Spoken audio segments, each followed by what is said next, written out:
गज रहता आसीन गिरवरो राजन, उसका बहुत बड़ा परिवार था। एक बार की बात कि वह सरोवर में स्नान करने गए, सभी पत्नियों को ले गया, बेटों को ले गया, बेटियों को ले गया, सभी को ले गया। स्नान कर रहा है सभी के साथ में, जल क्रीड़ा कर रहा है। लेकिन कुछ समय बाद एक मगरमच्छ गिरा, जल में अंदर ही अंदर आया और उस हाथी का पैर पकड़ लिया। अब तो हाथी इतना अभिमानी कि उसने सोचा कोई कंकड़ पत्थर होगा, कुछ फंस गया होगा, उसने निकालना चाहा लेकिन उसका पैर नहीं निकला। अरे मेरा कोई पैर पकड़ सकता है? बार बार छुटाने लगा कि किसने मेरा पैर पकड़ लिया, लेकिन तब नीचे देखा कि एक मगरमच्छ ने मेरा पैर पकड़ा।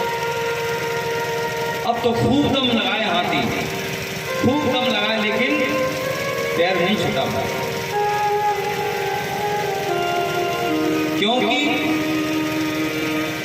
हाथी है थल का प्राणी और मगरमच्छ है जल का। अब हाथी खड़ा किसमें? जल में, और जल का जो मगरमच्छ है उसका दम ज्यादा हो, और हाथी का जब जल में अंदर है उसका पैर, तो वैसे भी जल के अंदर सबकी थोड़ी कम हो जाती है, तो कितनी भी दम लगाए लेकिन छुटा नहीं पाया। मगरमच्छ जल का ही प्राणी है, तो उसने तो कस के पकड़ रखा था मुंह से उसका पैर, बार बार छटपटाने लगा। जब अपनी पूरी ताकत लगा दी नहीं छुटा पाया, तब उसने अपनी पत्नियों से कहा कि मेरा मगरमच्छ ने पैर पकड़ रखा है, जरा छुटाओ मुझे। पत्नी से कहा, बेटों से कहा, सबसे कहा, सभी ने कोशिश की, कोशिश तो की लेकिन वो भी नहीं छुटा पाया। अब तो छटपटाने लगा, क्या करें? इधर बहुत देर हो गई, सुबह से शाम हो गई, लेकिन पैर नहीं छूटा। इधर शाम को देखा पति पत्नियों और बेटों ने कहा हम तो घर पर जा रहे हैं, तुम एक काम करना, जब ग्राह तुम्हारा पैर छोड़ दे तो तुम घर पर आ जाना। वहां से तो बालक और पत्नी तो चले गए। इधर देखा उसने कि बताओ, जिसके लिए मैंने पूरी जिंदगी भर लगा दी, अपने बेटों के लिए, पत्नियों के लिए, और कोई जब मुझे कष्ट पड़ा तो छोड़कर चले गए।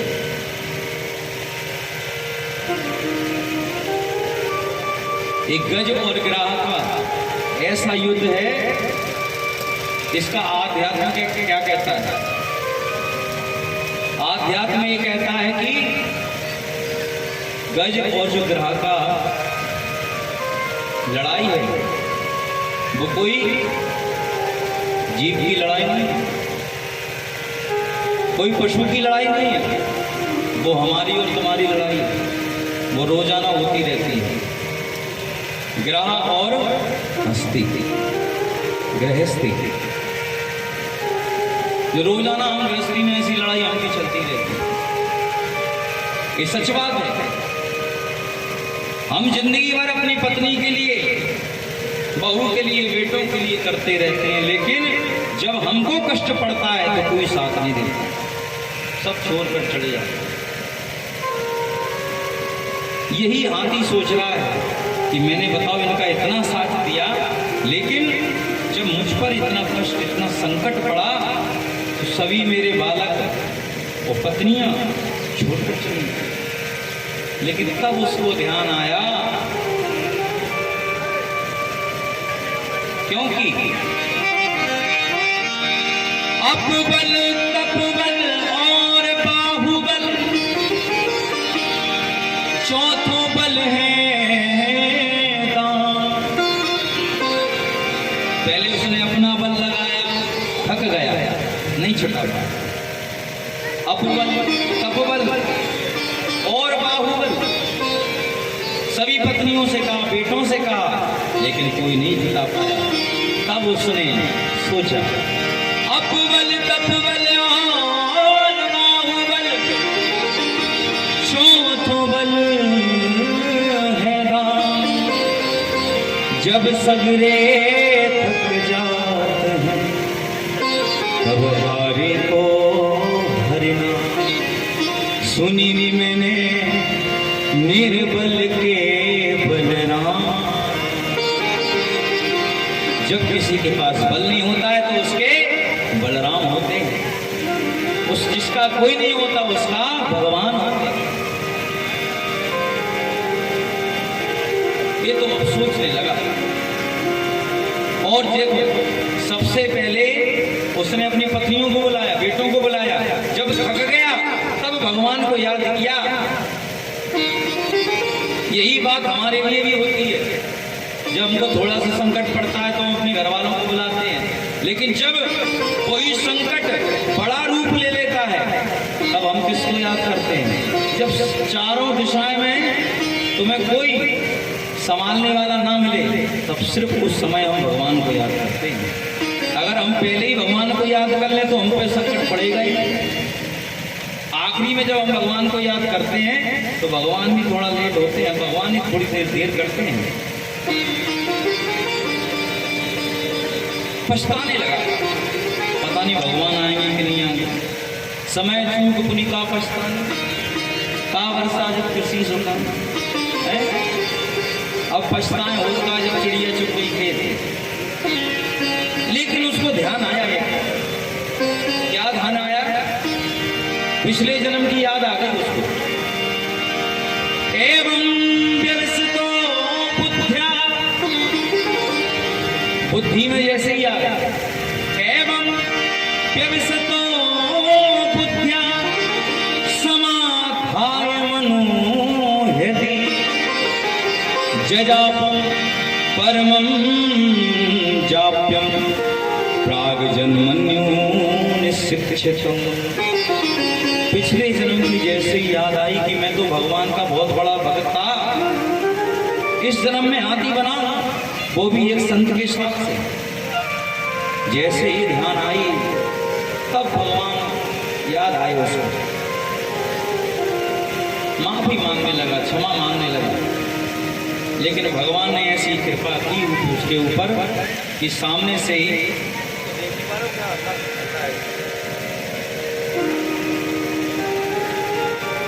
सामने से बहता हुआ एक फूल आ रहा था। उसने कहा भगवान ने अच्छी कृपा की। फूल को लिया और अपनी सूंड पर पकड़ कर वो भगवान के ऊपर चढ़ाने लगा। इधर जैसे ही भगवान ने देखा कि मेरा भक्त मुझे सच्चे दिल से पुकार रहा है तो भगवान ने भी देर नहीं की।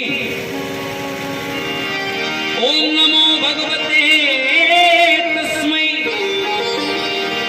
यदि तच्चिदात्मकं पुरुषायादि बीजाय परेशायादि धीमहि। जैसे ही उसने सच्चे मन से भगवान को याद किया तो भगवान ने जैसे ही सुना कि गोविंद गोपाल मुझे पुकार रहा है, हे गोविंद, हे गोपाल, अब तो जीवन हार है, पूरा जीवन तुम्हारे लिए प्रभु, मेरे ऊपर कृपा कर, हे गोपाल। जैसे भगवान के कानों में पड़ा गोविंद, अब भगवान की ऐसी कृपा देखो, गो तो सुना वैकुंठ में, लेकिन बिंद सीधे सरोवर में आए। और जैसे ही भगवान आए अपने सुदर्शन चक्र को आदेश दिया और ग्रह का सर धड़ से अलग कर दिया। सरा अपने ग्रह स्वर्गधाम जाने लगा, भगवान के लोग जाने लगा। इधर देखा हाथी ने कि हम तो वहीं पे वहीं खड़े, हम जैसे खड़े थे वैसे ही खड़े हैं, लेकिन भगवान आए और सीधे ग्रह का उद्धार हुआ और वो तो भगवान के स्वधाम जाने लगा। ये कैसे हो सकता है? तब ग्रह गज कहने लगता है, मैं तो बुलायो आपको, मैंने बुलाया आपको और ग्रह पकड़ी मेरी लात, मैं तो वही को रहो ए पैरी सुरपुर जा। भगवान ये आपकी राजनीति मुझे समझ में नहीं आई, ये आपकी जो नीति है वो समझ में नहीं आई, क्योंकि मैंने आपको बुलाया और आपने भगवान विराग का अवतार कर दिया, ये कैसे किए? तब भगवान कहने लगते हैं कि गज तू गज मेरो भक्त है और ग्रा पकड़ी तेरी लात। मुझे पता है तू मेरा सच्चा भक्त है और ग्रह ने तुम्हारी लात पकड़ रखी थी, लेकिन कृपा मैं उसी पर करता हूं जो जन के पग कहत हैं तो जनते पैर जा। जो मेरे भक्तों के चरण पकड़ते हैं, क्योंकि हमारा तो काम ही है दासानुदास, जो हमारा दास है उसके दास का उद्धार करना। तो मैंने सबसे पहले ग्राह का उद्धार किया, तो भगवान ने गज और ग्राह पर कृपा की। तब सुखदेव जी महाराज कहने लगते हैं कि इनके पिछले जन्म में बहुत ही सुंदर थे। गज की कहानी सुनाई। एक पिछले जन्म में इंद्रद्युम्न नाम का राजा था, बड़ा ही भगवान का भक्त था। गज की कहानी, हाथी की कहानी। तो मदमस्त बैठा था एक जगह, उधर से सामने से अगस्त मुनि का आना हुआ। अगस्त मुनि ने देखा कि इसने मुझे देख तो लिया लेकिन प्रणाम नहीं किया, बिल्कुल अपनी जगह पर बैठा है। अच्छा, मुझे प्रणाम नहीं। और इतना शाप, इतना बड़ा शाप दिया और कहने लगे कि इंद्रद्युम्न तो अभिमान की तरह, हाथी की तरह, गज की तरह अभिमान में बैठा है। जहां मैं तुझे शाप देता हूं कि तू जा अगले जन्म में हाथी ही बन जा। जैसे ही शाप मिला, गड़गड़ाने लगा पैरों में, माफी मांगने लगा, क्षमा याचना करने लगा। लेकिन अगस्त मुनि की दया कहा, क्योंकि संत ऋषि मुनि का काम ही होता है दया करना, उनका स्वभाव ही दया करना। दया आई, कहने लगे शाप तो वापस हो नहीं सकता, मैंने जो शाप दिया है वो वापस तो हो नहीं सकता, लेकिन एक काम जरूर हो सकता है कि जाओ, मैं तुम्हें एक और आशीर्वाद देता हूँ कि स्वयं भगवान को तुम्हारा उद्धार करने के लिए आना है।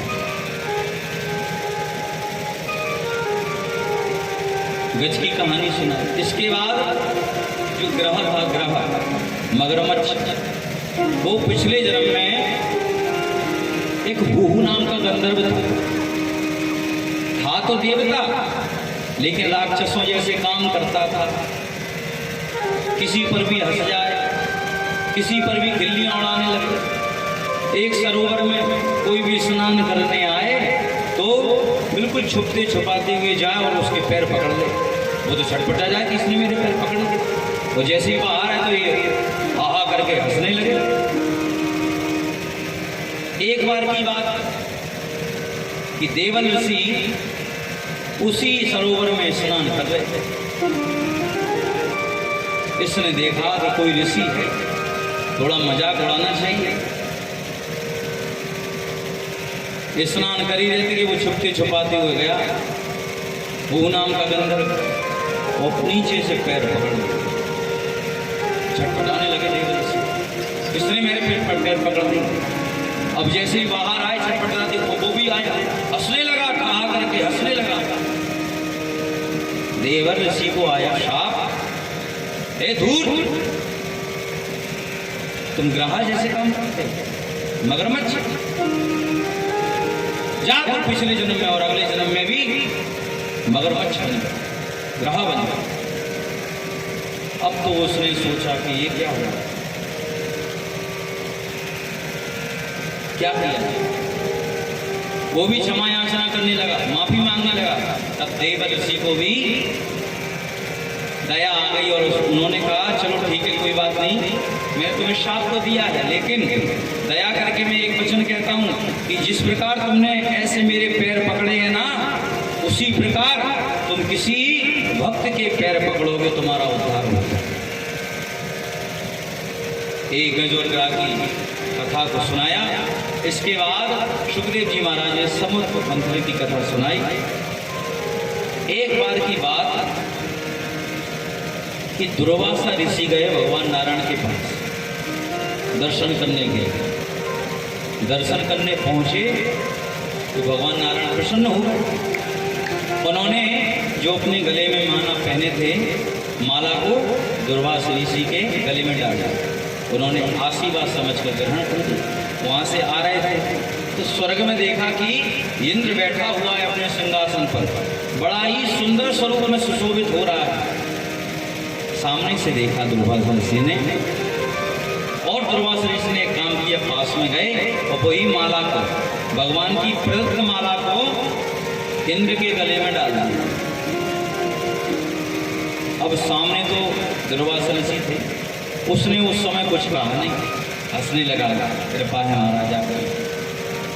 दुर्वासा ऋषि जैसे ही जाने लगे, उसने सोचा मनी मन में, बताओ मैं स्वर्ग का इंद्र, क्योंकि अभिमानी तो था इंद्र, मैं स्वर्ग का इंद्र, और इन्होंने पता नहीं किसकी माला मेरे गले में डाल दी, पहनी पहनाई माला मेरे गले में डाल दी, अपनी गले की माला मेरे गले में डाल दी, मैं नहीं पहनूंगा।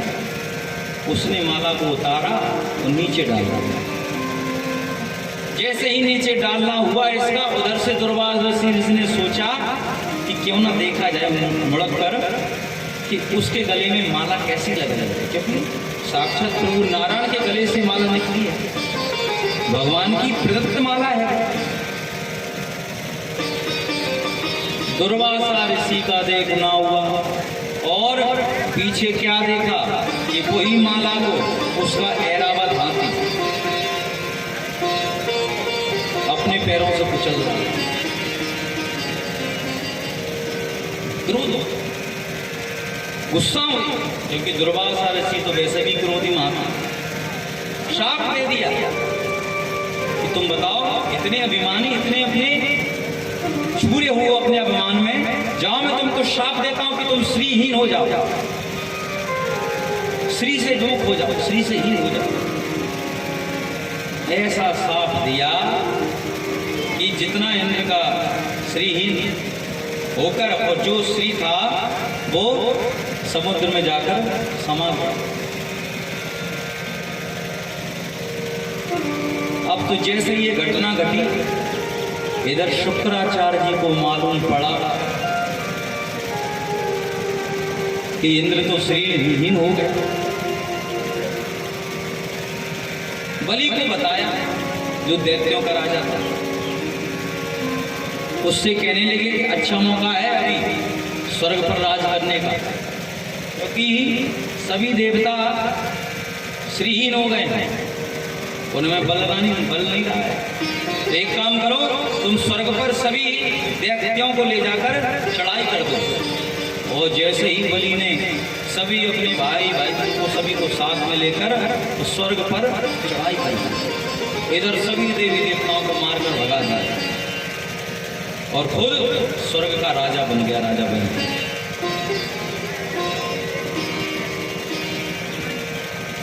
इधर देखा सभी देवी देवता दर दर की ठोकरें खा रहे हैं, क्या करें। भगवान नारायण के पास में गए सभी देवता और चरणों में गिर गए, प्रभु कुछ आप कीजिए, हम तो दर दर की ठोकरें खा रहे हैं, मेरा राज छीन गया, स्वर्ग का आधिपत्य छीन गया मेरा, प्रभु कृपा कीजिए। तब भगवान नारायण की दया आ गई और उन्होंने कहा तुम एक काम करो, तुम राक्षसों से संधि करो और समुद्र मंथन करो, जिससे जो अमृत निकलेगा उसको तुम पीकर और अमर हो जाओगे, फिर तुम्हें कोई मार नहीं सकता, ना कोई तुम्हें भगा सकता है, क्योंकि अमृत जो पी लेगा वो तो कभी मर ही नहीं सकता। सभी देवी देवता बोलने लगे कि पता नहीं राक्षस मानेंगे कि नहीं मानेंगे, क्योंकि राक्षसों की बुद्धि, और अभी तो उन्होंने स्वर्ग के राजा हैं, वो कैसे मानेंगे हमारी बात? तब उन्होंने कहा तुम एक काम करो, अहि मूषक पद अरयोपि संध्या सती कार्यार्थ गौरवे अहि मूषक पद देवा यथस्य पदविलगते। अरयोपि संध्या मतलब तुम इस प्रकार की संधि करो राक्षसों के साथ में। अहि मूषक पद, अहि माने सर्प, मूषक माने चूहा। जिस प्रकार सर्प जब पिटारी में बंद होता है, एक सर्प पिटारी में बंद, कहीं से निकलने की जगह नहीं, क्या करेगा? चूहा मामा बगल से निकले, देखा सर्प ने, बुलाने लगा, अरे मामा जी सुनते हो? मामा जी ने सोचा कहां से आवाज आ रही है, देखा अरे ये तो पिटारी में सर्प बंद है और हम इसके भोजन हैं, हम तो नहीं छुटा सकते इसको। कहने लगा, लेकिन सर्प ने कहा एक काम करो, बस मुझे यहां से निकाल लो, मैं वचन देता हूं कि तुम्हें कभी नहीं खाऊंगा, कभी भी तुम्हें कोई कष्ट नहीं पहुंचाऊंगा, बस एक बार मुझे यहां से निकाल लो इस पिटारी से। इतना कहा कि विश्वास हो गया चूहा मामा को। अब मामा है, दया तो आ जाए। और चूहा मामा और सर्प भांजे, अब भांजे की मदद तो करनी पड़ेगी। तो चूहा ने एकदम किया कि दांत कहने कहने होते हैं चूहा के, कोई कुछ भी कुतल लेता है, कहीं भी छेद कर देता है। उसने धीरे धीरे जैसे ही पिटारी में छेद किया और सर्प के निकलने की जगह बन गई। अब तो जैसे ही सर्प निकला, मामा कहने लगे, मामा से कहने लगा, मामा अब बचने के लिए तैयार होगा, मेरा तो काम हो गया। जैसे ही सर्प निकला और मामा जी को ही खा गया।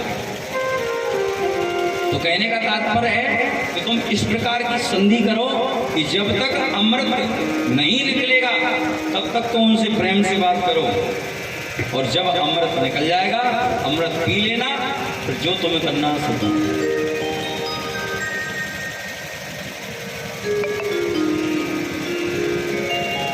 इधर देवताओं ने कहा चलो ठीक है, राक्षसों के पास में गए, देवताओं के पास में कहा इस प्रकार की बात है कि हम लोग समुद्र मंथन करेंगे तो जो भी अमृत निकलेगा उसमें से आधा आधा भाग हम लोग दोनों कर लेंगे, और आधा तुम पी लेना, आधा हम लोग पी लेंगे। राक्षस बोलने लगे नहीं, सबसे पहले हम पिएंगे, ध्यान रखना। उन्होंने कहा चलो जैसी तुम्हारी इच्छा उसी प्रकार काम करो, अमृत तुम ही पी लेना, बस जो भी बचेगा वो मुझे दे देना। मान गए, समुद्र के पास में गए। अब रई के लिए कुछ तो होना चाहिए। मदराचल पर्वत को लाया। जैसे ही दैत्य और देवता मदराचल पर्वत को लाने लगे तो मदराचल पर्वत इतना भारी, इतना विशाल कि किसी पे सदे ही नहीं। और जैसे ही सभी देवी देवता जितने भी और दैत्य लाने लगे, इतना भारी उठे नहीं तो धड़ाम से नीचे गिरा। किसी के पैर टूटे, किसी के हाथ टूटे, किसी, अरे ऐसे नहीं होगा। तब भगवान ने कहा एक काम करो, तुमने पहले गणेश का पूजन तो किया ही नहीं, पहले गणेश का तो पूजन करो, क्योंकि प्रारंभ किसी चीज का हम करते हैं तो सबसे पहले गणेश पूजन करते हैं। तब सभी ने कहा गजाननम भूतगणाधि सेवकम पवित्रम फलचारम उमाशुकम शोक विनाशकारकम नमामि विघ्नेश्वर पादपंकजम। जैसे ही गणेश भगवान का पूजन हुआ वहां पर, और अब रस्सी का कुछ प्रयोग तो होना चाहिए। रस्सी कहां से? तब बासुकीनाग को बुलाया गया, तुम रस्सी का काम करो। मदराचल पर्वत तो एक जगह स्थापित हो गया और बासुकीनाग भी आ गया, लेकिन बासुकीनाग ने एक शर्त रख दी कि मैं तुम्हारी मदद तो करूंगा, लेकिन जो भी अमृत निकलेगा उसमें से थोड़ा सा हिस्सा मेरा भी होगा। देवताओं ने कहा काम तो बनना ही है, काम तो बनवाना ही है, चलो ठीक है तुम्हें भी हिस्सा बरसा दिया। होने लगा समुद्र मंथन जैसे हुआ, अब तो मदराचल जैसे नीचे जाने लगा, सभी कहने लगे बचाओ बचाओ बचाओ। और उधर भगवान ने देखा और भगवान स्वयं कच्छप अवतार लेकर सीधे मदराचल पर्वत के नीचे लगे, कछुए का अवतार बनाकर। बोलिए कच्छप भगवान की। पूरे मदराचल पर्वत को साध दिया भगवान। अब एक और संशय था, वासुकीनाग है, रस्सी के रूप में काम करता है। अब देवताओं ने सोचा कि अगर राक्षसों से काम बनवाना है तो उल्टा बोलना पड़ता है, तभी काम बन पाता है। तो उन्होंने कहा कि अरे देवता कहने लगे कि देखो हम तो बड़े कुल के हैं और तुम और छोटे कुल के, राक्षसों से कहने लगे। इसलिए तुम एक काम करना, हम लोग मुंह की तरफ लग जाएंगे और तुम लोग पूंछ की तरफ लग जाएंगे। राक्षस लोग कहने लगे अच्छा तुम बड़े कुल के, हम हैं बड़े कुल के, हम ऐसा नहीं करेंगे, हम लगेंगे मुंह की तरफ और तुम लगोगे पूंछ की तरफ। देवताओं ने कहा जैसी आपकी इच्छा, क्योंकि जब समुद्र मंथन होता है तो वासुकीनाग से मुंह से विष निकलता है। तो देवताओं ने सोचा कि अगर विष निकलेगा तो हमें तो सब काले काले पड़ जाएंगे, इसलिए देवताओं को लगे। अब तो समुद्र मंथन जैसे ही होने लगा, सबसे पहले समुद्र मंथन से विष निकला। जैसे ही विष निकला सभी लोग गड़बड़ाने लगे, चिल्लाने लगे कि बताओ हम लोगों ने समुद्र मंथन किया और सबसे पहले विष ही निकल गया, इस विष का हम क्या करेंगे, कौन पान करेगा इसको। सोचने लगे, इतने में भगवान नारायण ने कहा एक काम करो, तुम शंकर भगवान के पास में जाओ, इस बात का संशय जरूर दूर होगा। तब सभी शंकर भगवान के पास में गए। देव देव महादेव भूतात्मन भूत भावना त्राहिना शरणापन्ना श्रीलोक दहना पिसा। त्राहिना शरणापन्ना, त्राहि त्राहि। देवता और दैत्य सभी लोग विष का कलश लेकर शंकर भगवान के पास में गए। शंकर भगवान ने सोचा कि आज ऐसा पहली बार हो रहा है कि देवता और दैत्य दोनों संग में आए, कुछ बात तो है। शंकर भगवान कहने लगे बताओ क्या लेने आए हो, कुछ चाहिए तुम लोगों को। आज देवता और दैत्य कहने लगे कि आज पहली बार हम लेने नहीं आए, देने आए हैं। क्या देने आए हो? महाराज विष पीजिए आप। अच्छा, पूरे जिंदगी भर तो लेते रहे, तो जब देने का वक्त आया तो वो क्या लेकर आए? विष। वो भी मैं पान नहीं करूंगा। पार्वती कहने लगी बताओ किसी के पति को तुम विष पिलाओगे, ऐसा कभी हो सकता है क्या? पार्वती को शंकर भगवान ने समझाया कोई बात नहीं। इधर शंकर भगवान ने कहा कि तुमसे किसने कहा कि शंकर भगवान के पास जाओ विष लेके? प्रभु की इच्छा है। अच्छा, जैसे ही शंकर भगवान ने देखा कि प्रभु की इच्छा है तो हम टाल नहीं सकते। तब शंकर भगवान ने विष को पान करने लगे।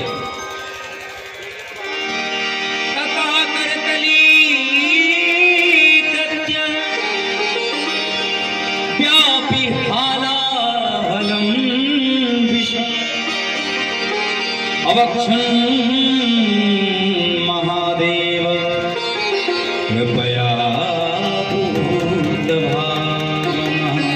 ततः कर्दलीकृत्य।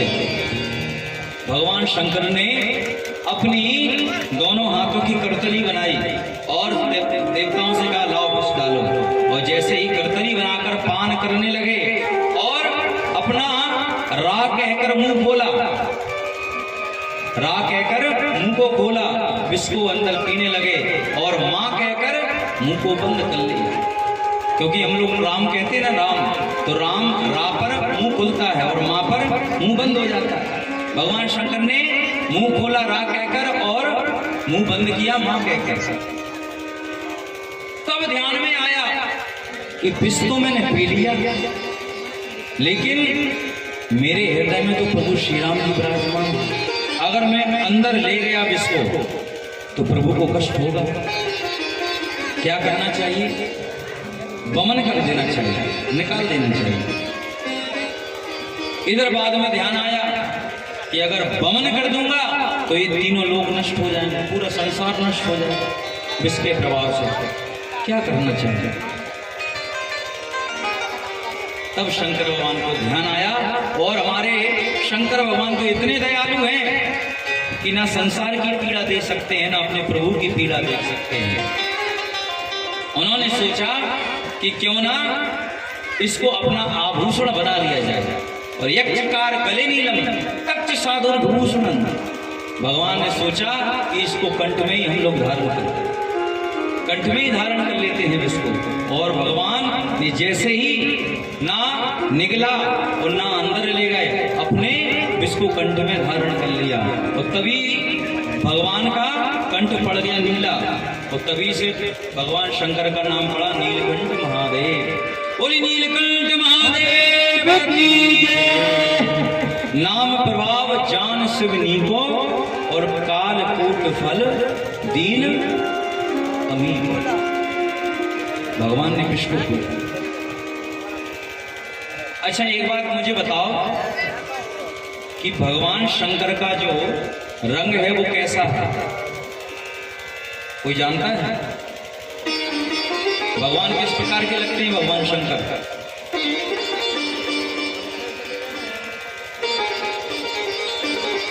नीले हैं, नीले नीले शंकर, क्योंकि कंठ तो उनका नीला है।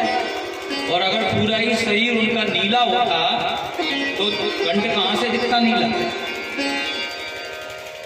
भगवान का रंग है कर्पूर गौरम करुणावतारम। जिस प्रकार कर्पूर, जो कपूर का रंग होता है ना सफेद, इस प्रकार के हमारे भगवान शंकर का बिल्कुल सफेद।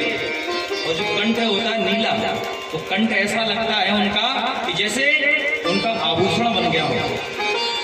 तभी तो कहते हैं नीलकंठ महादेव। तो भगवान शंकर का जो रंग है वो कैसा है? सफेद, बिल्कुल कपूर की तरह, और कंठ उनका नीला। विष लेकर आए। इसके बाद समुद्र मंथन फिर से होने लगा। अब दूसरी रत्नों में 14 रत्न निकले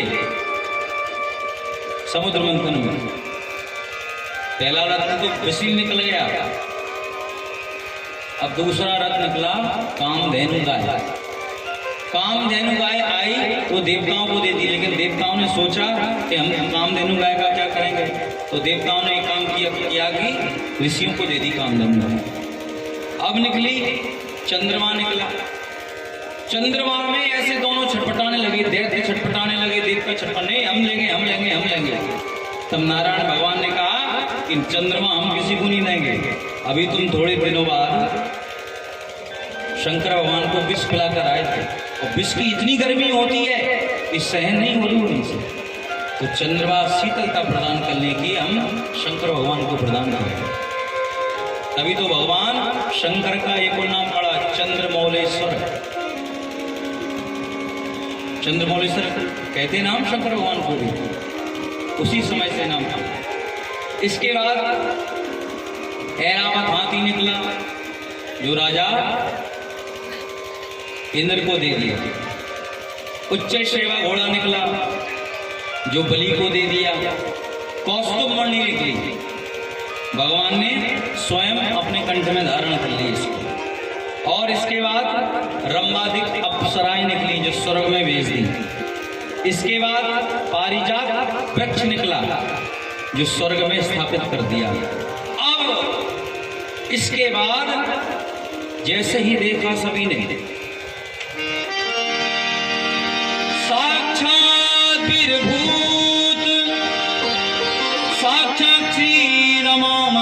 बाष्पवत् परा रंजयन्ती दिशा कान्त्याः विद्युत् सौदामिनी यथा। जैसे ही देखा जिस प्रकार नीले नीले आकाश में जैसे बिजली कड़कती ना बिजली तो कैसे उजाला हो जाता है, उसी प्रकार समुद्र की जल राशि से साक्षात लक्ष्मी प्रादुर्भाव है। बोली लक्ष्मी मैया की जय हो। लक्ष्मी मैया को देखा जैसे ही सभी के मन में लड्डू फूटे के हम लेंगे हम लेंगे हम लेंगे। ऋषि कह रहे हम लेंगे, देवता कह रहे हम लेंगे, दैत्य कह रहे नहीं हमको चाहिए लक्ष्मी, क्योंकि आजकल लक्ष्मी की जरूरत सबको है? बिना लक्ष्मी के कुछ काम नहीं बन सकता। भगवान सभी से कहने लगे रुको, अभी वो खुद निर्णय कर लेंगी कि वो किसके पास में जाएंगे। तो देवताओं ने एक काम किया, लक्ष्मी को ना अपनी माला दे दी कि तुम जाओ, तुम्हें जो कोई पसंद हो उसके गले में माला डाल देना और उसी की तुम हो जाओ। लक्ष्मी को माला दी गई। अब लक्ष्मी चारों तरफ देखने लगे, ऋषि भी बैठे हैं, देवता भी बैठे हैं, दैत्य भी बैठे हैं, सभी बैठे हैं। देखा सबसे पहले अगस्त्य मुनि की ओर देखा, कहने लगी, सोचने लगी कि तपस्वी महात्मा हैं, अच्छे संत हैं, भगवान स्वयं जिनको दर्शन देते हैं। लेकिन एक मन में ख्याल आया, एक बात सोचना आप सभी लोग कि लक्ष्मी किस किस के पास नहीं जाती है, बड़े ध्यान से सुनना। सोचने लगे कि बड़े तपस्वी महात्मा हैं, लेकिन इनमें एक कमी है। क्या है कि बताओ, जो संत अपनी एक अंजलि में पूरे समुद्र को पी गया हो, इतना खाने वाला, इतना पीने वाला, तो मैं इसके पास नहीं जाऊंगा। लक्ष्मी वहां से चली गई। अब देखा इंद्र बैठा है, स्वरूप तो बड़ा सुंदर है इंद्र का, देखने में भी बहुत अच्छा लगता है और राजा है, लेकिन इसमें भी एक कमी है। क्या? यह अभिमानी बहुत, और मैं अभिमान व्यक्ति के पास में कभी टिकती नहीं, इसलिए उसको भी। अब देखा दुर्वासा ऋषि की तरफ,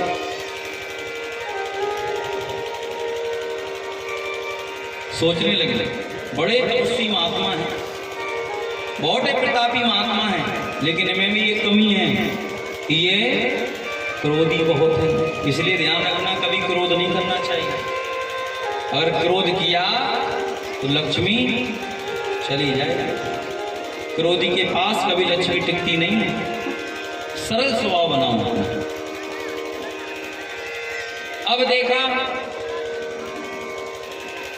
राजा बलि की तरफ, राजा बलि की तरफ देखकर कहने लगी कि दैत्यों का राजा है और भगवान का भी भक्त है, लेकिन इसमें भी एक कमी है कि ये दान करने में सबसे आगे है। मैं इसके पास गई और दान में 24 घंटे दान करता रहेगा तो बताओ कैसे? इनके पास भी नहीं जाती। सबकी तरफ देखा लक्ष्मी ने, लेकिन लक्ष्मी सोच रही हैं और लक्ष्मी कह रही हैं कि सभी मुझे चाह करने की इच्छा रखते हैं, सभी कह रहे हैं कि मेरे पास आ जाए, मेरे पास आ जाए, लेकिन मैं उसके पास कभी नहीं जाती हूँ, और जो मुझे नहीं देखता मैं उसके पास जाती हूँ। और भगवान नारायण को देखा, वो तो पीठ ली हुए बैठे हैं, एक कौन है। जैसे ही लक्ष्मी ने देखा कि ये मुझे चाहता ही नहीं है, तो गई पीछे से और स्वयं नारायण भगवान के गले में माला को डाल दिया। कोई लक्ष्मी नारायण भगवान की जय। दोनों का बड़ा ही दिव्य स्वरूप दिखाई दिया। लक्ष्मी मैया का प्रादुर्भाव हुआ। इसके बाद समुद्र मंथन से अब बारूणी निकली, बारूणी। बारूणी को आप लोग समझते हो किसको कहते हैं? संसार अभी इस कलयुग का अमृत है बारूणी, शराब, जिसे पीकर आदमी नाली में डले रहते हैं। देवता बोले हम लेंगे इसको, लेकिन भगवान ने समझाया कि नहीं, तुम मत लो इसको तो दैत्यों को ही रहने दो, वो ही मदमस्त रहेंगे।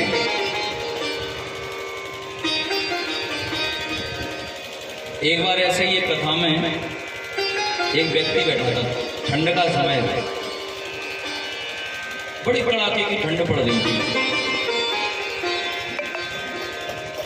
भागवत चल रही है, कपड़े कुछ पहनी था, ऐसे कप रहा था क्योंकि ठंड इतनी थी, कप रहा था बार बार। तो बगल में एक आदमी बैठा, क्यों भैया क्या हो गया आपको? अरे बहुत ठंड लग रही है मुझे। अरे कुछ करूं उपाय? हाँ बताओ, कुछ उपाय हो? एक काम करो, मैं एक गिलास थोड़ी शराब लाता हूं, इसको पी लो, तुम्हारी अभी पूरी ठंड चली जाएगी। अरे पागल हो हैं? कथा में बैठे हैं हम और तुम शराब पीने की बात कर रहे हो? नहीं, ये गलत काम नहीं करना मुझे, पी लो, जब मैं कह रहा हूं पूरी ठंड चली जाएगी तुम्हारी अभी। नहीं, मुझे नहीं पीना, ये गलत सलाह मुझको दे रहे। भागवत कथा में बैठी बताओ, धर्म का अधर्म करवा रहे हो मुझसे, मैं नहीं पीऊंगा। और तुम्हें कैसे मालूम कि अभी मेरी ठंड चली जाएगी? एक गिलास से कहीं ऐसी ठंड जाती है कहीं? वो कहने लगा कि जब मेरी पूरी 100 बीघा इस शराब में चली गई तो तुम्हारी थोड़ी सी ठंड में चली जाएगी। इस प्रकार की ये शराब अच्छे वो घरों को बर्बाद कर देती है। एक पति था, बहुत शराब पीता था, इतनी शराब पीता था कि बाद में उसे कोई होश ही नहीं रहता था। शराब पीकर रात को आए घर पर, पति रोजाना पत्नी गेट को खोल दे। एक बार की बात,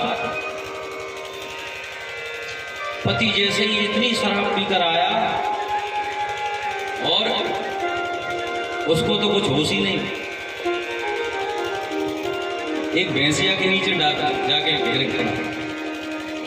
अब तो भैंसिया क्या है, भैंसिया के नीचे कोई अगर गिर पड़े तो अपनी पूंछों से ऐसे करती है, पूंछ से। शराब में इतना मदमस्त कि उसने कहा बारी चंपा, आज तेरी एक चुटिया, पहले कल 2 चुटिया करती थी। इतना मदमस्त हो जाता है शराब में। तो कहने का तात्पर्य है कि शराब कभी नहीं पीना चाहिए, इसलिए भगवान ने वो दैत्यों को प्रदान कर दिया। इसके बाद स्वयं धन्वंतरी भगवान अमृत के कलश को लेकर समुद्र की जलराशि से निकले। बोले धन्वंतरी भगवान की। अब तो जैसे ही धन्वंतरी भगवान का प्राकट्य हुआ, देवताओं ने देखा कि अमृत लेकर स्वयं निकले हैं धन्वंतरी भगवान, और देवताओं ने तो देख ही पाया, लेकिन दैत्यों ने देर नहीं की। दैत्यों ने भागने लगे कि पकड़ो इस कलर को, और कलश को जैसे ही झपट कर धन्वंतरी भगवान से लेकर भाग गए सीधे। सभी दैत्य भागते जा रहे हैं, इधर पीछे देवता भागते जा रहे हैं कि रुको आपस में बांटेंगे। अरे मुझे नहीं बांटना, पहले हम पिएंगे। छीना छट्टी में उस कलश को 4 जगह रखा गया, छीना छट्टी में। तभी से तो कुंभ का मेला लगता है, 4 जगह लगता है ना, 3 साल में, क्योंकि ऐसा है। पहला लगता है हरिद्वार, फिर नासिक, प्रयागराज और उज्जैन, 4 जगह कुंभ का 3 साल में मेला लगता है। दैत्य लोग भागने लगे। अब दैत्यों ने सोचा ले तो आए कलश हम, लेकिन पहले कौन पिए? राक्षस बिना बुद्धि के ठहरे, सोचने लगे पहले कौन पिएगा, पहले कौन पिएगा, आपस में ही लड़ने लगे। देवता जब तक आ नहीं पाए वो तो आपस में ही लड़ने लगे कि अहम पूर्वम नत्तुम मित्र प्रभु, पहले हम पिएंगे, पहले हम पिएंगे। आपस में ही ऐसे लड़ने लगे, झगड़ा होने लगा। नहीं, ऐसा झगड़ा होने लगा, मानने लगे एक दूसरे को, पहले हम पिएंगे, पहले हम पिएंगे। इतने में भगवान ने सोचा कि कहीं दैत्य अमृत को ना पी ले, अब मुझे अवतार लेना चाहिए। तभी भगवान ने साक्षात मोहिनी भगवान का अवतार लिया। बोलिए मोहिनी भगवान की। अब तो स्वयं मोहिनी का अवतार लेकर भगवान नारायण प्रकट हो गए। देवता ने कहा अब ठीक है, अब जरूर मुझे अमृत मिल जाएगा। इधर सभी दैत्य लड़ रहे हैं बार बार, पहले हम पिएंगे, पहले हम पिएंगे। सामने से मोहिनी भगवान का गुजरना, जैसे ही निकल रहे थे मोहिनी भगवान, मोहिनी का रूप इतना सुंदर, क्योंकि जब भगवान इतने सुंदर है और कहीं वो किसी स्त्री का रूप बना लेते तो बताओ कितनी सुंदर लगेगी। स्वयं साक्षात मोहिनी का अवतार लेकर आया, जिसको देखकर सभी देवी देवता और सभी दैत्य इतने मोहित हो गए उनके स्वरूप को देख। अब तो जैसे ही मोहिनी भगवान वहां से गुजर रहे थे, सभी राक्षसों ने देखा कि ये कौन है, इतनी सुंदर छटा जिसकी है।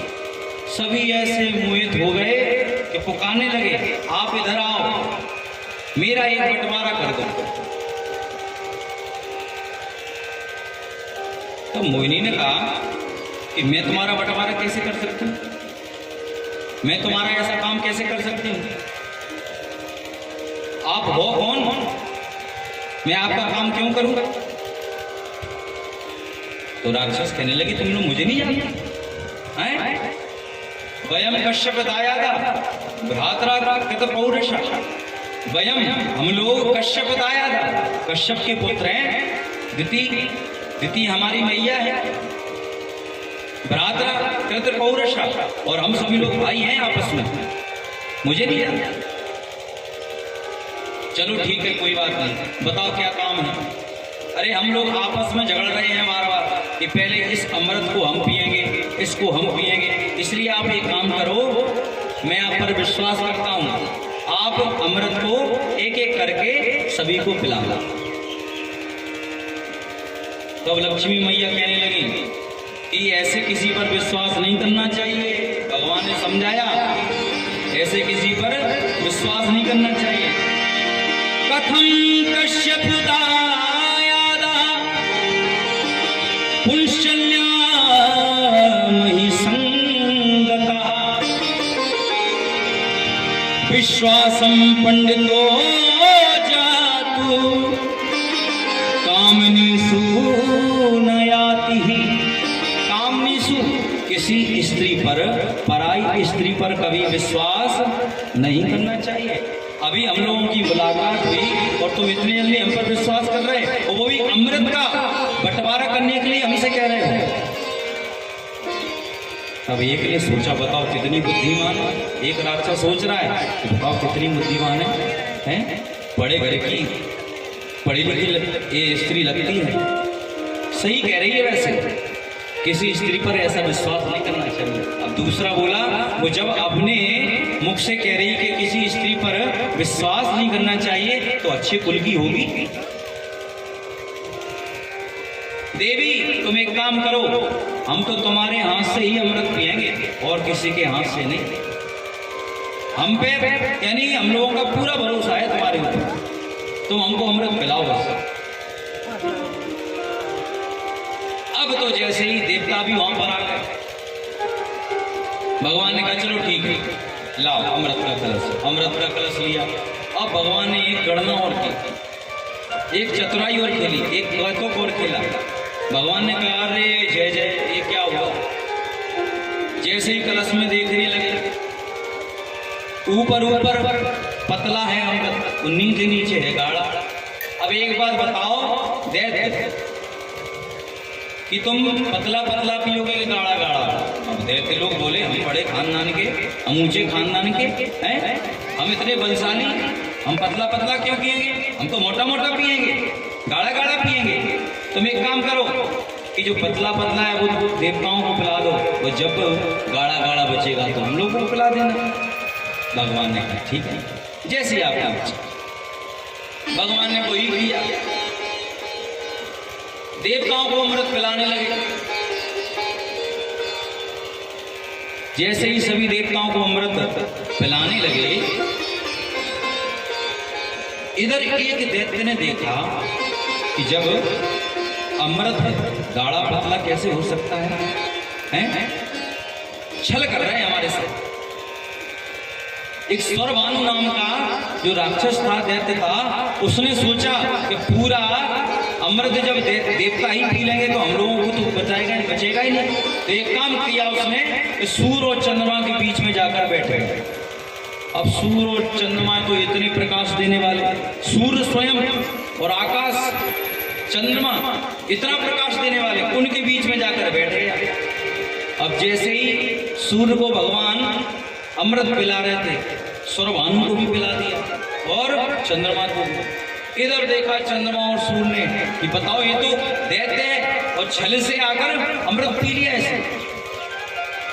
क्योंकि भगवान कहते हैं कि हम पंक्ति में भेद नहीं करते। अगर सभी लाइन बनाकर बैठे हैं तो भगवान ने पंक्ति में भेद नहीं किया, दैत्य को भी अमृत पिला दिया। तब ध्यान में आया कि इसको तो मारना चाहिए। और जैसे ही भगवान ने सुदर्शन चक्र को आदेश दिया, उसके दो हिस्से हो गए, सिर अलग हो गया, धड़ अलग हो गया, लेकिन अमृत पी लिया गया स्वरभानु ने, मरा नहीं। और उसमें से दो पैदा हो गए, एक का नाम हुआ राहु और एक का नाम हुआ केतु। और उनकी इतनी कृपा है कि जो बताने वाले थे ना सूर्य और चंद्रमा, हमेशा उनको परेशान करते रहते राहु केतु। और सूर्य चंद्रमा क्या हम लोगों को भी परेशान करते रहते हैं। कुंडली में ऐसी कुंडली में बैठ जाए कि पूरी कुंडली को ही फेंक देते हैं राहु और केतु। तो इस प्रकार सभी देवताओं ने अमृत को पी लिया, बस एक राक्षस ने अमृत को पी पाया। इधर देवताओं को शक्ति प्रदान हुई और देवता स्वयं स्वर्ग पर चढ़कर बलि को धक्का देकर और सभी दैत्यों को धक्का देकर निकाल दिया।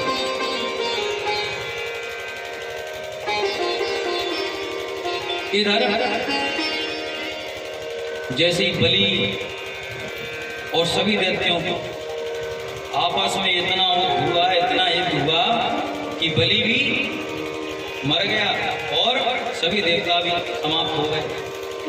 अब शुक्राचार्य जी जो दैत्यों के गुरु हैं, उन्होंने सोचा कि एक ही तो मेरा खास चेला था बलि, तो शुक्राचार्य जी के पास ऐसी संजीवन विद्या थी कि वो अच्छे से अच्छे मरे हुए को भी जिंदा कर देते थे। तो उन्होंने संजीवन विद्या से बलि को भी जिंदा कर दिया और सभी दैत्यों को भी जिंदा कर दिया। बलि पैरों में पड़ गया कि आपकी वजह से मुझे जीवन दान मिला है। सभी दैत्य पैरों में पड़ गए, अब बताओ मुझे करना क्या है। शुक्राचार्य ने बोला तुम एक काम करो, तुम्हें फिर कोई नहीं मार सकता, बस एक काम कर लो, तुम्हें अगर ब्राह्मणों का आशीर्वाद अगर मिल जाए ना तो तुम्हें स्वयं भगवान नारायण भी नहीं मार सकता। इसलिए तुम एक काम करो, ब्राह्मणों की सेवा करो। बस तुमने अगर सच्चे मन से ब्राह्मणों की सेवा कर ली तो तुम्हें फिर कोई मारने वाला पैदा नहीं है। अब तो राजा बलि ने इतनी सेवा की, ब्राह्मणों की इतनी सेवा की कि स्वयं ब्राह्मण इतने गदगद हो गए और उन्होंने एक ऐसे तेजोमय रथ का निर्माण किया और राजा बलि को दे दिया कि जाओ, तुम्हारे इस रथ को देखकर सभी भस्म हो जाएंगे, कोई इस रथ को देख ही नहीं पाएगा, इतना तेज इस रथ में है। तो जैसे ही बलि को वो रथ मिला और स्वर्ग की चढ़ाई चला गया सीधा सभी दैत्यों को लेकर। अब इधर देखा देवताओं ने, और देवता आप लोग अभिमान में भरे बैठे कि हमने तो अमृत को पी रखा है, हमें कौन मार सकता है। लेकिन एक बात है कि अमृत सिर्फ जीवित रखेगा। अगर तुम सोचो कि तुम हाथ पैर तुम्हारे नहीं टूटेंगे, ऐसा कुछ नहीं होगा, तो होगा, लेकिन तुम जीवित रहोगे बस, चाहे कष्ट में तुम्हारा जीवन गुजरेगा। बलि अपने दैत्यों के साथ में, अपने भाइयों के साथ में आया और बड़ा भीषण युद्ध हुआ राजा इंद्र का और बलि का। युद्ध ऐसा हुआ कि राजा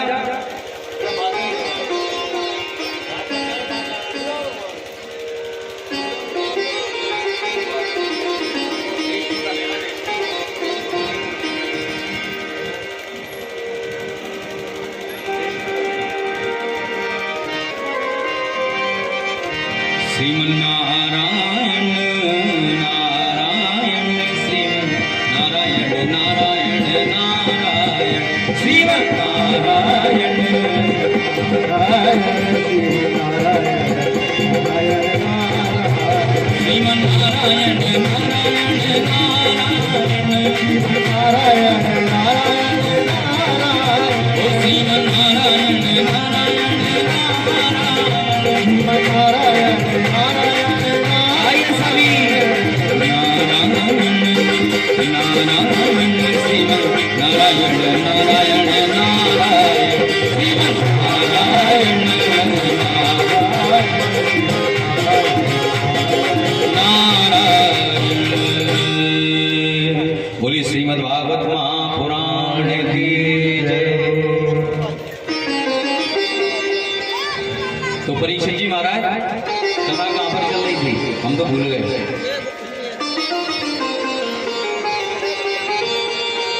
याद नहीं है? एक बार ऐसे ही मैंने पूछा कथा में कि बोलो परीक्षित कथा कहाँ चल रही थी, तो परीक्षित जी बोले तख्त के ऊपर।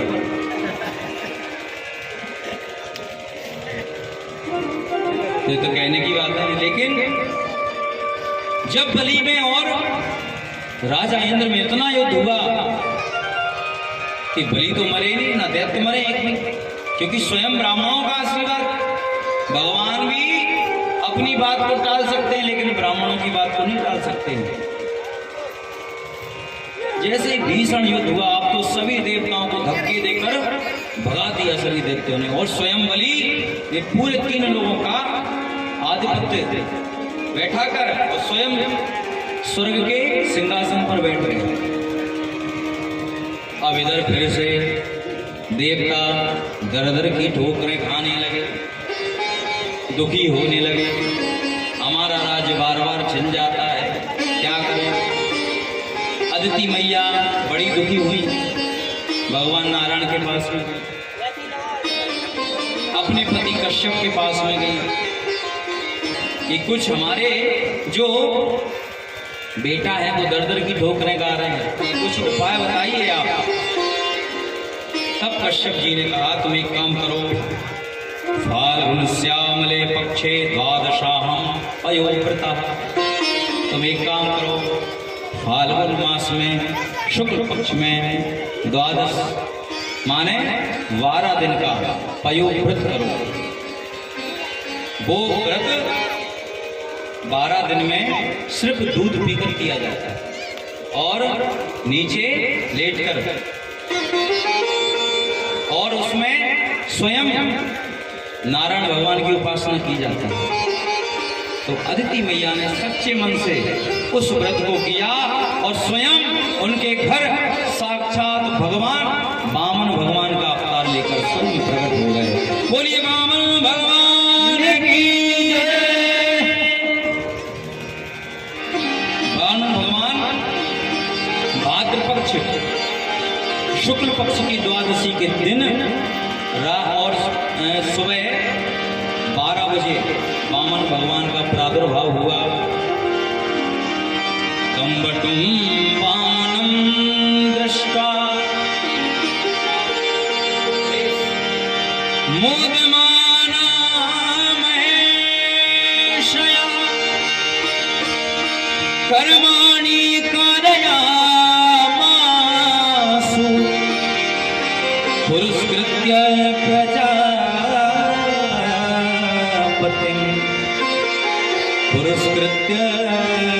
प्रजापतिम्।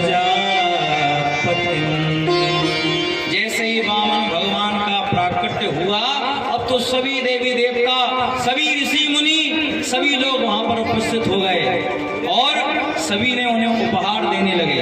सभी ब्राह्मणों ने उनको सबसे पहले यज्ञोपवीत करवाया, क्योंकि ब्राह्मणों का सबसे पहले यज्ञोपवीत होता है। सबसे पहले यज्ञोपवीत कराया, उसके बाद स्वयं ब्रह्मा ने कमंडल दिया, अपना कमंडल वामन भगवान को स्वयं ब्रह्मा जी ने दिया।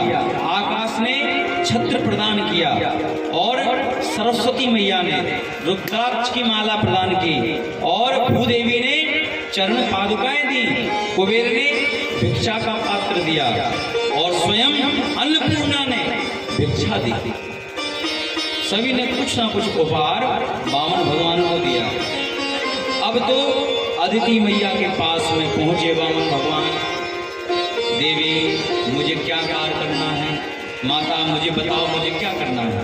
तब उन्होंने कहा, तुम एक काम करो, अपने गुरु बृहस्पति के पास में जाओ, वो तुमको बताएंगे तुम्हें क्या कार्य करना है।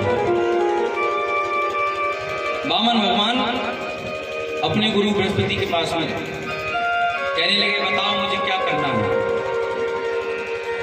तब बृहस्पति ने कहा, एक काम करो, एक जगह राजा बलि यज्ञ कर रहा था, तुम वहां पर जाओ और उससे तीनों लोगों की संपत्ति मांगो।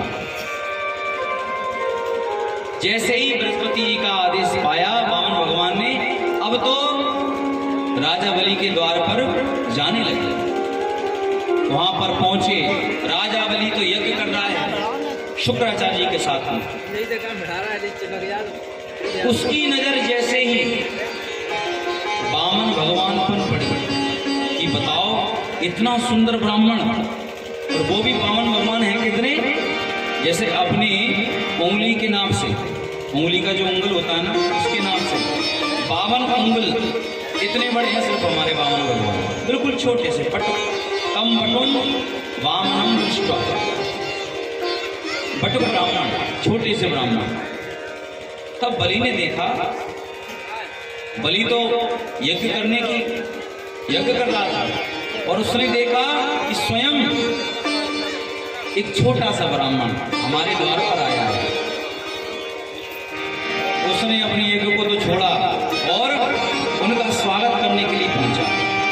स्वागतम ते नमस्तुभ्यं ब्रह्म किम करवामते, ब्रह्मर्षीणां तपासा मन्ये द्वार बपुर्धरम्, मन्ये द्वार बपुर्धरम्। स्वागतम ते नमस्तुभ्यं ब्रह्मण किम करवामते। हे ब्राह्मण, आपका स्वागत है, आप मेरे द्वार पर आए हैं। बताइए, ब्रह्मण किम करवामते, मैं आपका ऐसा कौन सा प्रिय कार्य करूं जिससे आपको खुशी मिले। ब्रह्म श्री राम तपा साक्षम। तो बटुक जी बोले कि नहीं, हमारा कोई कार्य नहीं करना है आपको, हम तो बस आपका यज्ञ देखने आए थे। और मैंने जहां कहीं भी मैं जाता था, चारों दिशाओं में, मैं बस आपका यश सुनता रहता था कि राजा बलि जो है वो इतना दानी है, इतना दानी। मैंने आपका यश सुन रखा है, कीर्ति सुन रखी है आपकी चारों दिशाओं में। इसलिए मैंने सोचा कि राजा बलि का दर्शन तो करके आऊं कम से कम। जिसकी लोग इतनी प्रशंसा करते हैं, कम से कम उनका दर्शन तो करके आऊं। मेरा कोई कार्य नहीं करना, मैं तो बस आपका दर्शन करके आया हूं। अच्छा, अब तो अपना कार्य साधने के लिए वामन भगवान ने राजा बलि की इतनी बड़ाई करना चालू कर दी, क्योंकि तीनों लोगों की संपत्ति चाहिए, हंसी खेल नहीं। बटुक भगवान कहने लगे कि मैंने आपके बारे में बहुत सुन रखा है। आपके पिताजी वैरोचन, अरे वो तो इतने दानी थे कि लोग अपने कुछ कुछ धन का दान करते हैं, वस्तु का दान करते हैं, लेकिन उन्होंने तो अपनी आयु का दान ही दे दिया था। आयु ही कह दी थी कि तुम जाओ, मुझे तुम्हारी आयु लग जाए, इतने दानी।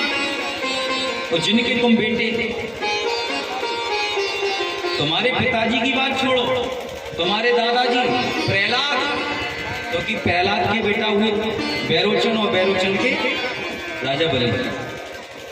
प्रहलाद की प्रशंसा करने लगे, भगत श्रोमणी भैर प्रहलाद, उन जैसा आज तक कोई भगत तो हुआ ही नहीं है। स्वयं नरसिंह भगवान को बनकर आना पड़ा उनके लिए, ऐसे भगवान प्रहलाद। दादाजी की बात छोड़ो, परदादा तुम्हारे हिरण्यकश्यप, अरे वो तो इतने बलशाली थे कि स्वयं भगवान को अवतार लेकर आना पड़ा, लेकिन भगवान भी उन्हें मार नहीं पाए। और भगवान ने चुपके से कान में कहा, हिरण्यकश्यप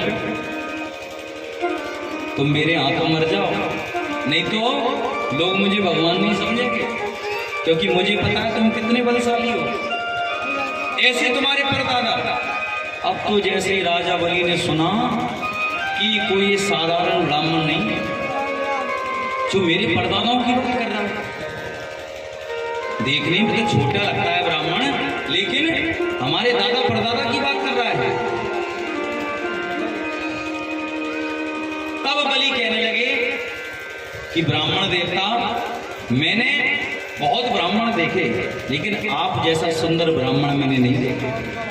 आपने मेरे द्वार पर आकर मेरे कुल को पवित्र कर दिया। प्रशंसा करने लगा और मेरी ऐसी इच्छा हो रही है कि मुझसे आप कुछ मांग लो, बस मैं आपको कुछ देना चाहता हूं। तब वामन भगवान ने कहा, मैं कुछ देने के लिए थोड़ी ना आया,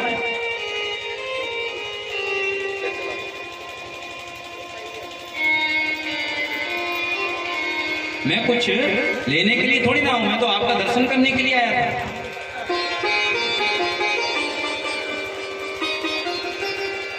राजा बलि कह रहे, नहीं, मेरी इच्छा हो रही है ऐसे, बस आप मान लो, बस एक बार मुझसे कह दो कि मुझे ये चाहिए, मैं आपको कुछ भी देने के लिए तैयार हूं, बस एक बार अपने मुख से कह दो।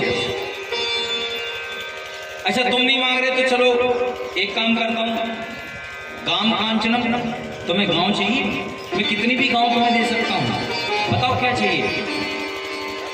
विप्रान कन्या, अच्छा एक काम करता हूं, मैं तुम्हारा विवाह करवा दूं। अब विवाह के नाम पे तो थोड़ा मन में लड्डू भोले वामन भगवान के अभी अभी जन्म हुआ है और शादी हो जाएगी तो अच्छा रहेगा। बलि ने कहा कि तुम्हारा विवाह करवा दूं, विप्रान कन्या, किसी कन्या को बुलाकर तुम्हारा विवाह करवा दूं। नहीं, मुझे नहीं करना, क्योंकि मुझे पता है अगर विवाह हो जाएगा तो विवाह में बड़ा झंझट है। क्या झंझट है कि घर बनाओ, अब घर कौन बना के देगा, और हम तो बिल्कुल सीधे साधे, हमारे पास कुछ सही नहीं, तो मैं घर बनाकर तैयार कर दूंगा। राजा बलि कहने लगा, नहीं, मुझे नहीं करना, शादी के चक्कर में पड़ गए तो 2-3 बच्चे भी होंगे, अब बच्चा हो गए उनको लालन पालन कौन करेगा, पढ़ाएगा कौन उन्हें, अरे मैं पूरा ठेका लेता हूँ, मैं पढ़ाऊंगा, फिर भी नहीं करना। अगर 2-3 बालक हुए, उनमें से एक आध कोई मर गया तो रोएगा कौन। तो राजा बलि बोला, रोना तो तुमको ही पड़ेगा, तुम्हारे बालक रोगे तो तुम, हम थोड़ी ना रोगे। नहीं, मुझे विवाह करना ही नहीं। अब तो इतनी जिद्द अड़ गया बलि कि नहीं, तुम्हें कुछ ना कुछ तो मांगना ही पड़ेगा। तब वामन भगवान बोले, एक काम करो, अगर तुम्हें इतनी देने की इच्छा हो रही है तो एक काम करो, बस मैं तुमसे ज्यादा कुछ नहीं मांगता हूँ, बस पदानि 3 देत्रिंद सम्मतानि पदा मम। पदानि 3 देत्रिंद सम्मतानि पदा मम। तुम एक काम करो कि मेरे पैरों जितनी 3 पग भूमि मुझको प्रदान कर दो। पदानी 3 देत्रिंद सम्मतानि, मेरे पैरों जितने मेरे पैर हैं मैं अपने हिसाब से नाप दूंगा, 3 पग भूमि मुझे चाहिए बस। बलि कहने लगे, बताओ मांगा भी तो क्या मांगा है? तुम इतने छोटे से, और तुम्हारी नाप बताओ कितनी भूमि होगी यहाँ पर। तो वामन भगवान कहने लगे कि मुझे और कुछ चाहिए नहीं, मुझे तो बस 24 घंटे भगवान का भजन करना है, बस मेरा आसन बिछ जाए इतनी मुझे अपनी जमीन चाहिए बस, और 3 भाग में इतनी मेरी जमीन आ जाएगी। नहीं और कुछ नहीं, मुझे कुछ नहीं चाहिए, बस 3 पग। बोलो दे रहे हो तो बताओ, नहीं तो नहीं, मैं जा रहा हूँ। मुझे वैसे भी कुछ नहीं चाहिए था, जब आप इतनी जिद कर रहे थे तब मैंने मांगा। बलि कहने लगा अरे और कुछ मांगा। फिर बलि ने बाद में कहा अरे तुम बस देखने में बड़े लगते हो, तुम्हारी बातें तो तुम इतनी बड़ी बड़ी करते हो, लेकिन मांगा भी तुमने क्या? अहो ब्राह्मण गायादा, बलि कहने लगा अहो ब्राह्मण गायादा बाचस्ते व्रत सम्मता, तुम बालो बालिस्मती स्वार्थ प्रतिबुद्धो यथा, स्वार्थ प्रत्य बुधो यथा। तुम बालो बालिस्मती, तुम बातें तो बहुत बड़ी बड़ी करते हो, लेकिन तुम देखने में तो छोटे लगते हो, इसलिए तुम्हारी हमें बुद्धि थोड़ी छोटी सी। तुम्हारी जो बालिस्मती जो मति है ना, जो बुद्धि है, वो बच्चों जैसी है? कोई मांगता है तो घर मांगता है, धन मांगता है? और जब मेरा इतना बड़ा राज्य पड़ा हुआ है तो तुम कुछ भी मांग सकते हो। मैंने तुमसे कह रखा है तुम कुछ भी मांगो, मैं देने के लिए तैयार हूँ, लेकिन कम से कम मांगो तो। और तुमने मांगा भी क्या? 3 पग भूमि, वो भी अपने नाम की। कम से कम किसी और बड़े कोई आदमी को बुलाता मैं, उसके नाम से दिलवा देते तो कम से कम एक तुम्हारा कमरा तो बन जाता कम से कम, लेकिन तुमने अपने नाम की कहा। अब इतने छोटे तुम, और तुम्हारी नाम मतलब किसने सी? बलि कहने लगा बोले बलि भोले ब्रह्मचारी मेरे बालक हो, काहे मांगने में विप्रदेव सब चाहते हो, विप्रदेव सब चाहते हो।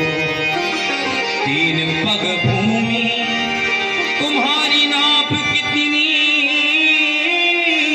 सी, ऐसी लघु याचना से मान क्यों घटाते हो, मान क्यों घटाते हो? बताओ तुम मेरा मान घटा रहे हो। लोग मुझे समझते हैं कि राजा बलि कितना दानी है, जग में मेरी हंसी होगी कि बताओ एक ब्राह्मण तुम्हारे घर में आया तुमसे मांगने के लिए, और उसने तुम्हें बस 3 पग भूमि देने को बना। कम से कम उसको 1 खेत तो दे देते, कम से कम 2 खेत दे देते, मेरी हंसी होगी। भगवान ने बस इतना ही कहा कि तुम्हें देना हो तो दो, ना तो मैं जा रहा। अच्छा ठीक है, मैं देने के लिए तैयार हूँ, मांग लो। भगवान ने कहा ऐसे नहीं, संकल्प करो पहले, बिना संकल्प के दान अधूरा माना जाता है, पहले संकल्प करो।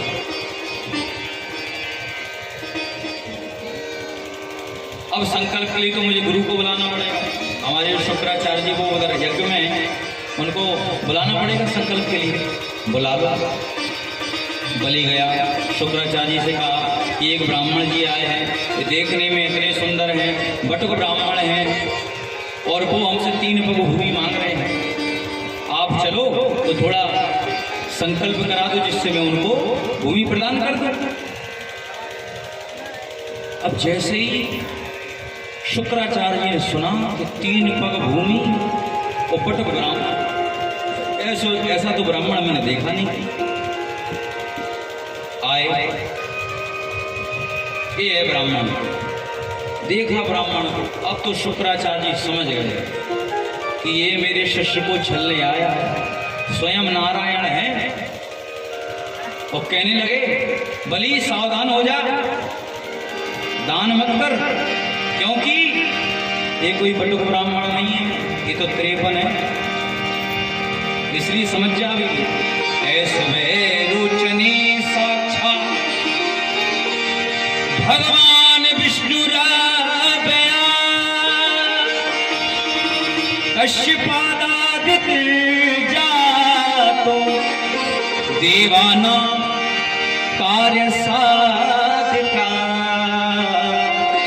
देवाना कार्य साधिका। ऐसे बैरोचनी साक्षात, बैरोचन से, बैरोचन के राजा बलि से कह रहा है कि ये साक्षात विष्णु रवया स्वयं नारायण है और कश्यप ऋतुजाता यानी अदिति का पुत्र है, लेकिन ये देवों का कार्य साधने के लिए स्वयं तुम्हें छलने के लिए आया है, इसलिए समझ जाओ, दान मत करो, ये तो अभी इतने बड़े इसके पैर हो जाएंगे कि पूरी तुम्हारी जितनी भी संपत्ति सभी को नाम लेगा।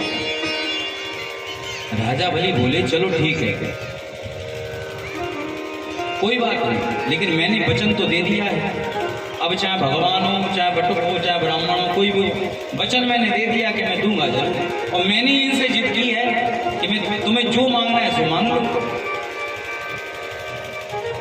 अब तो बलि प्रसन्न होकर कह रहे हैं कश्यप जी से, शुक्राचार्य से, कि चाहे ब्राह्मण हो ना हो, क्योंकि ब्राह्मण को दान देना चाहिए और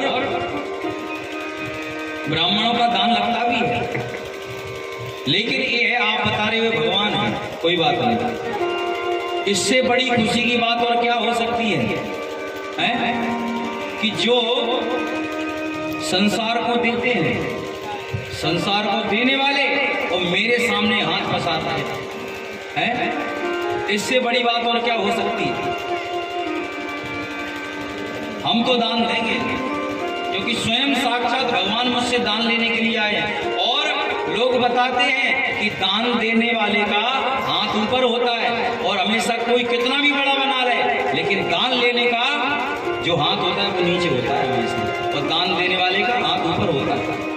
अब स्वयं भगवान मेरे सामने जब 3 पग भूमि मांगने आए तो मैं तो दूंगा, अब आप मानो या ना मानो। अब कश्यप जी तो वो शुक्राचार्य जी तो गुस्सा होकर चले गए। इधर बलि ने सोचा कि अब संकल्प कौन पड़ेगा। अब भगवान ने कहा कि हम भी तो ब्राह्मण हैं, ब्राह्मण का वेश धर कर आए हैं, तो एक काम करते हैं संकल्प हम पढ़ देते हैं। संकल्प में क्या है? अब सोचो जिसके मुख से ऐसे ऐसे वेद बनकर तैयार हो गए, वो क्या इतना संकल्प, छोटा सा संकल्प नहीं करा सकते? भगवान ने कहा एक काम करो, कमंडल लाओ और थोड़ा अपना हाथ में चल लो। कमंडल लेकर आए। इधर शुक्राचार्य ने सोचा कि स्वयं साक्षात भगवान तो हैं और मेरे शिष्य को छलने आए हैं, तो हमको भी कुछ उपाय ऐसा करना चाहिए कि हमारा शिष्य छले नहीं तो अभी पूरी धन संपत्ति चली जाए। तो उन्होंने एक काम किया कि कमंडल में जाकर छुप गए और टोंटी में जाकर बैठ गए शुक्राचार्य। इधर कमंडल आया, बामन भगवान ने कहा एक काम करो, पानी को डालो अपने हाथों में, लो पानी को। जल को जैसे ही पानी अपने हाथ में डाला तो जल तो आए नहीं, क्योंकि शुक्राचार्य जी बैठे हैं। भगवान ने देखा अच्छा ठीक है कोई बात नहीं, अपनी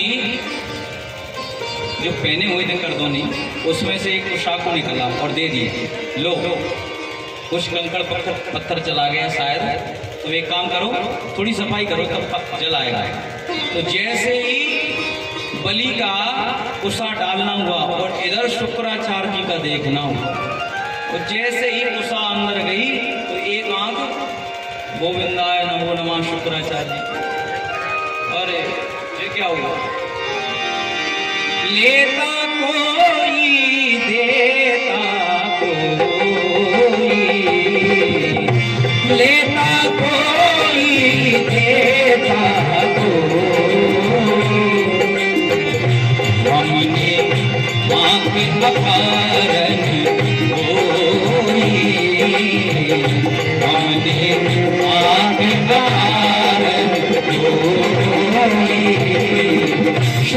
पिताजी तो पछताने लगे कि बताओ ले कोई रहा था, दे कोई रहा था, लेकिन हम बीच में पड़ गए तो हमारी एक आंख का गोविंदा है। अब तो बलि ने जल को डाला, भगवान ने कहा 3 बार विष्णु बोलो, विष्णु विष्णु विष्णु। जैसे ही संकल्प को पढ़ा, संकल्प को पढ़ते हुए बलि का वचन पूरा हो गया। अब तो भगवान ने इतना विशाल रूप ले लिया, इतना विशाल कि उनका सिर आकाश से टकराने लगा। इतना विशाल रूप ले लिया हमारे भगवान नारायण ने। और 2 पैरों में, नीचे के 7 लोग और ऊपर के 7 लोग, 2 पैरों में नाप लिया, क्योंकि 14 भवन होते हैं, 14 भवन, यही पूरी धरती और आकाश 14 भवन, 7 नीचे के 7 ऊपर के।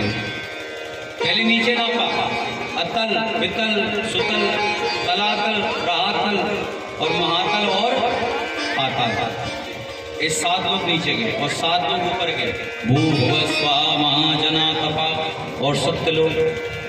14 भवनों को नाप लिया। अब तीसरा पैर कहाँ धरें? भगवान ने कहा रुक बता बलि, तीसरा पैर को कहाँ धरूं? क्योंकि अब तो तेरे पास कोई ऐसी जगह बची नहीं जहां पे मैं तीसरा पग रख लूं। बता, तेरे हाईवे पे 2-3 प्लॉट पकड़े तो वो भी बता, प्लॉट पड़े हैं क्या? उस पर भी अपना रखना, ऐसा कुछ नहीं, क्या करें?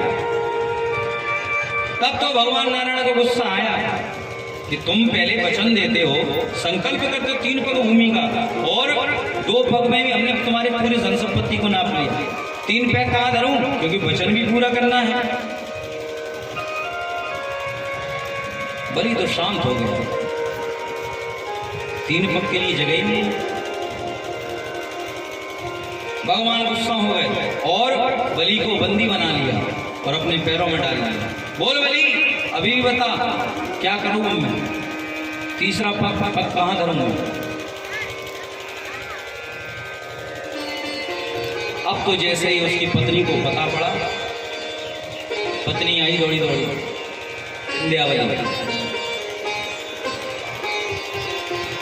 देखा मेरे पति बंधे हुए पड़े, पूरा वृत्तांत बताया बलि ने कि ऐसा ऐसा मेरे साथ में हो। तब विंध्यावली ने कहा भगवान मुझे एक बात बता, बोलो क्या? कि दान बड़ा होता है कि दान देने वाला बड़ा होता है? प्रश्न पूछा भगवान से विंध्यावली ने कि दान बड़ा होता है कि दान देने वाला बड़ा होता है?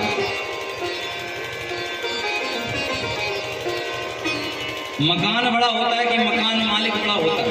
बताओ। खेत बड़ा होता है कि खेत का मालिक बड़ा होता है? आपकी नजर में कौन बड़ा होता है? खेत का मालिक वही तो बड़ा होता है, जिसके पास इतनी खेती है वही तो बड़ा होगा।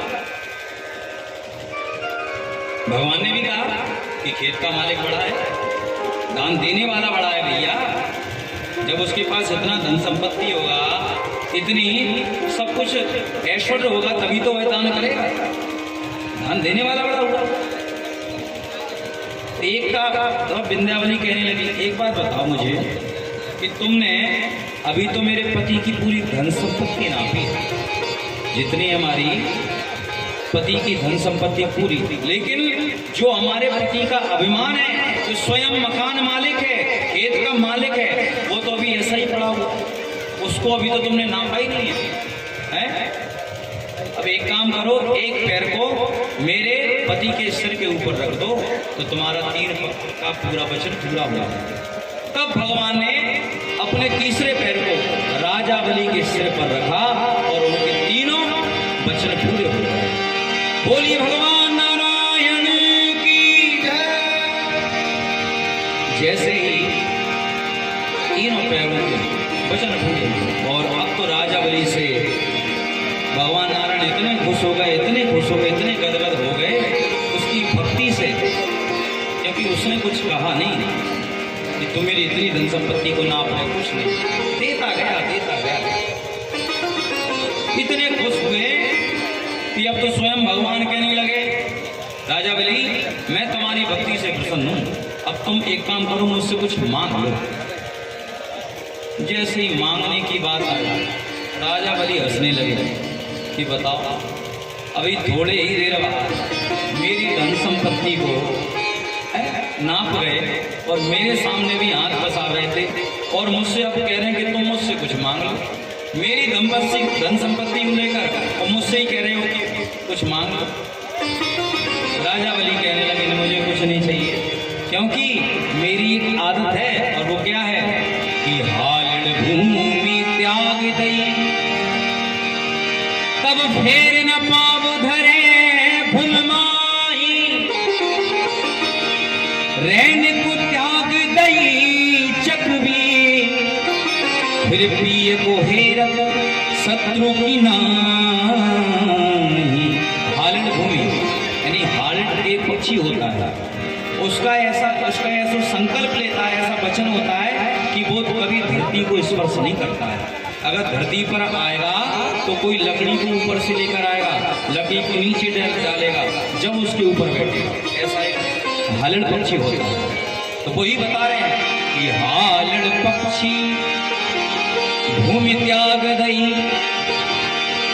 तब फेर न पाव धरे भूम माही, रैन को त्याग दई चकवी पिय को हेरत शत्रु की नाही। ऐसे ही प्रभु दानी हते तो क्यों मेरे ही आगे पसारत बाही, चाहे लूट के गंग पछो ही बहे पर मंगन पे हम मांगत नहीं। चाहे लौट के गंगा आगे से पीछे होकर बहने लगे, लेकिन हमारी आदत है कि हम मंगन से कभी मांगते नहीं।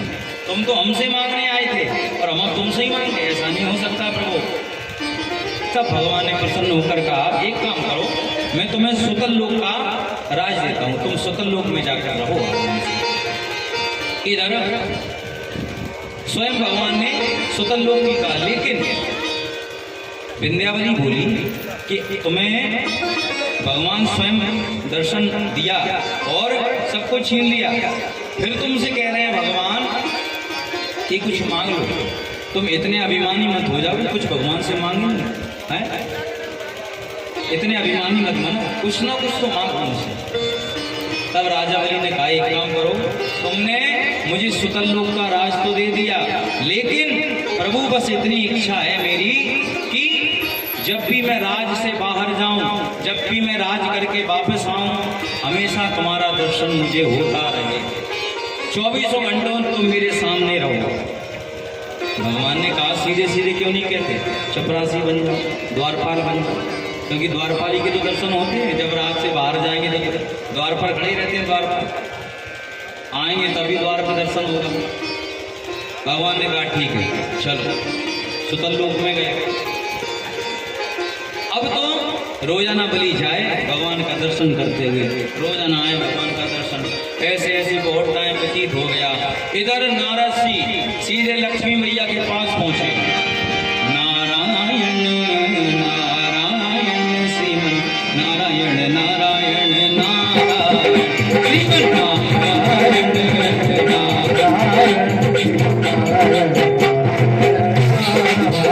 श्रीमन नारायण श्रीमन नारायण नारायण नारायण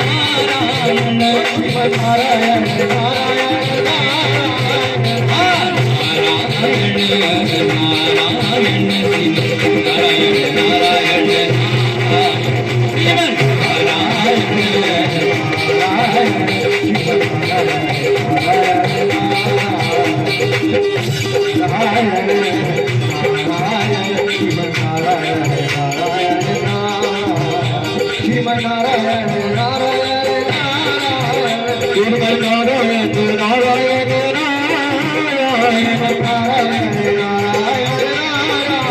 श्रीमन नारायण नारायण नारायण नारायण नारायण नारायण नारायण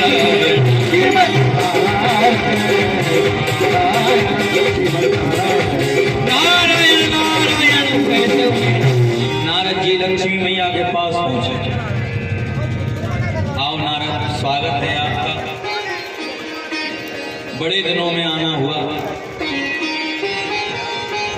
क्या सेवा की जाए। तब लक्ष्मी मैया ने कहा कि बहुत दिनों से हमारे नारायण भगवान दिख नहीं रहे, पता नहीं कहाँ चले गए।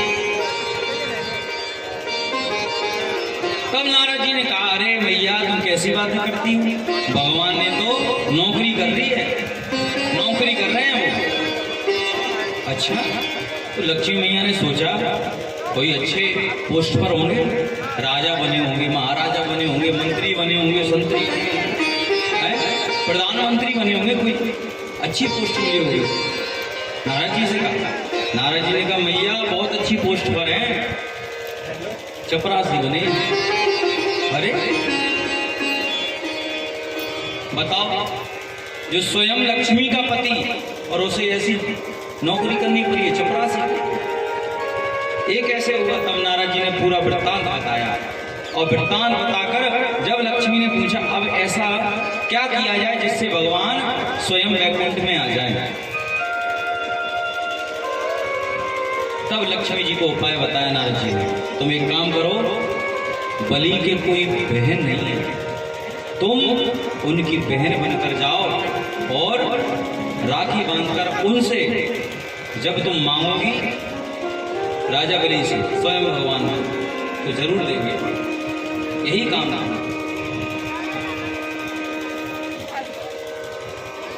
लक्ष्मी जी ने सोचा चलो ठीक है, क्योंकि नजदीकी रक्षाबंधन आ रहा। अब तो लक्ष्मी मैया एक जंगल में बैठ गए और वहां पर रुदन करने लगी। उधर रोजाना की भांति बलि शिकार खेलने आते थे। देखा अवला नारी बैठी हुई रो रही है। पूछा बहन क्या हुआ। मैं बहुत दुखी हूँ, बताओ क्या कष्ट है। मेरे राज्य में आपको इतना कष्ट, किसी ने कुछ कह दिया क्या तुमसे है? किसने कष्ट पहुंचाया तुमको? मुझे किसी बात का कष्ट नहीं है, ना मेरे घर में कोई कष्ट है। बस कष्ट है तो इस बात का कि मेरे कोई भाई नहीं है, बस मुझे इसी बात का कष्ट है। अब तो राजा बलि ने कहा सोने पे सुहाग, ना तुम्हारे कोई भाई है और ना मेरी कोई बहन है, तो एक काम करते हैं, मैं तुम्हारा भाई बन जाता हूँ और तुम मेरी बहन बन जाओ और मुझे राखी बांधो। तो लक्ष्मी ने कहा, मैया ने कहा चलो ठीक है मैं राखी बांध लूँ। तो बलि ने कहा एक काम करो, क्योंकि अब बड़े दिनों बाद मेरी बहन मिली है तो मैं इस त्योहार को बड़ी धूमधाम से मनाना चाहूंगा। एक काम करो मेरे घर पर चलो और भाभी के सामने राखी बांधना। लक्ष्मी जी को ले गए, इधर दौड़ते हुए गए राजा बलि। सामने द्वार पे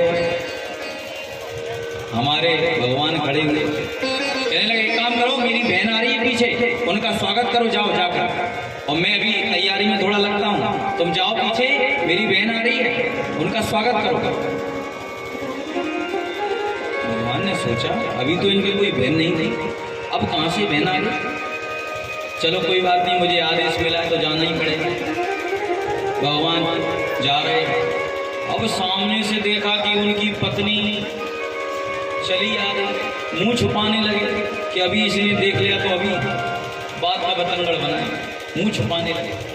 लेकिन जैसे ही लक्ष्मी मैया पास में आई तो गुस्सा होकर कहने लगे तुम तो घर चलो, मैं घर पर बताऊंगी तुम्हें, अभी मैं कभी अंदर जा रही हूँ काम काम करके फिर बताऊंगी तुम्हें, घर पर चलो, बड़े बड़ी नौकरी करने वाले हो गए हैं। लक्ष्मी ये तो कहकर चली अंदर। स्वागत बलि ने बड़ी धूमधाम से किया, भाभी ने स्वागत किया, और थोड़े समय बाद जब राजा बलि के लक्ष्मी जी ने राखी बांधी, राखी हाथ में बांधने लगी। इन मतो बलि राजा दान में इंद्रो दीन त्वाम प्रति बदनामी रक्षे माचल माचल। राखी को बांधा। अब तो बलि कहने लगा कि भाई का कर्तव्य होता है कि बहन जब राखी बांधती है तो कुछ ना कुछ भाई का कर्तव्य बनता है कि देना पड़ता है उसको, कुछ ना कुछ दे। बताओ बहन तुम्हें क्या चाहिए, कितना धन चाहिए, कितना ऐश्वर्य चाहिए, मुझे बताओ। लक्ष्मी मैया बोली, क्योंकि पहले दान लेने से पहले एक आध बार तो ना करनी पड़ती है। लक्ष्मी मैया बोली नहीं नहीं मुझे कुछ नहीं चाहिए, नहीं कुछ मांगो, क्योंकि आज मैं बहुत प्रसन्न हूं, मेरी कोई बहन नहीं थी, आप मेरी बहन बनकर आई हो, मुझसे कुछ मांगो। मैया ने कहा मैं कुछ नहीं मांगना मुझे। फिर राजा बलि ने कहा कितना धन चाहिए बताओ, कितनी संपत्ति चाहिए। लेकिन मैया कहने लगी अच्छा अगर तुम्हारे मन में दान देने की जाने इच्छा हो रही है तो एक काम करो, पहले 3 बार संकल्प करो, दोगे कि नहीं दोगे। जैसे ही संकल्प की बात आई अब तो बलि फिर से डरने लगा कि अभी थोड़े दिनों बाद संकल्प किया था मैं, जो तीनों लोगों का स्वामी था, तो अब देखो सकल लोग का स्वामी बचा। संकल्प तो नहीं करूंगा, ऐसे ही मांगो, कुछ भी मांगो मैं देने के लिए तैयार हूं, लेकिन संकल्प मैं नहीं करूंगा। तुम्हें नहीं, मुझे नहीं मांगना, नहीं कुछ तो मांगना पड़ेगा, कुछ भी मांग लोगे। अच्छा एक काम करो, लक्ष्मी मैया ने कहा तुम 3 बार कह दो दोगे। तब बलि ने कहा इतना तो जरूर कह सकते हो कि मैं दूंगा।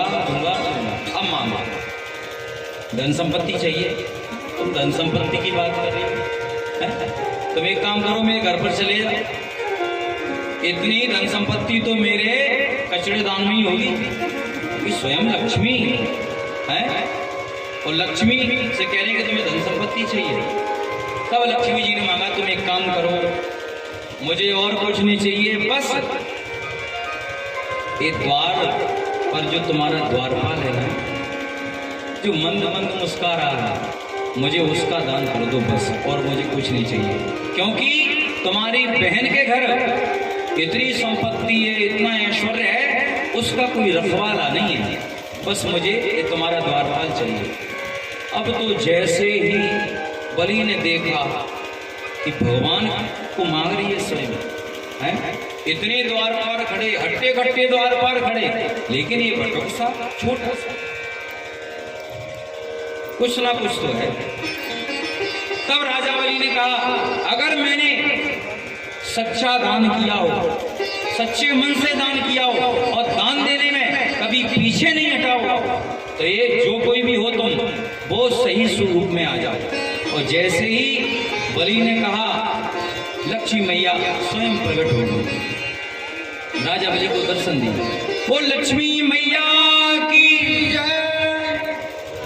अब तो राजा बलि ने कहा एक बात मुझे बताओ, क्या तुम्हारे परिवार में क्या सब लोग ऐसे ही हैं क्या है?